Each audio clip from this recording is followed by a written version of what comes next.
Aceh gerbang terutama dan gerbang pertama masuknya Islam ke Indonesia.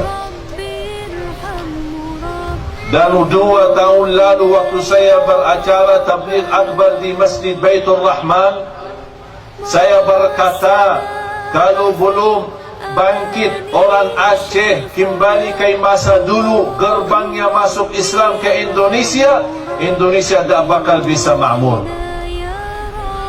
Kuncinya di sini Aceh. Kemakmuran Indonesia dari ujung ke ujung bisa mengenal Islam karena Islam datang lewat Aceh.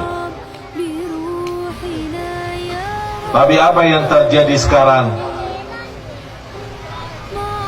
Padahal tanda-tanda kebesaran Allah Subhanahu wa taala sudah diberikan peringatan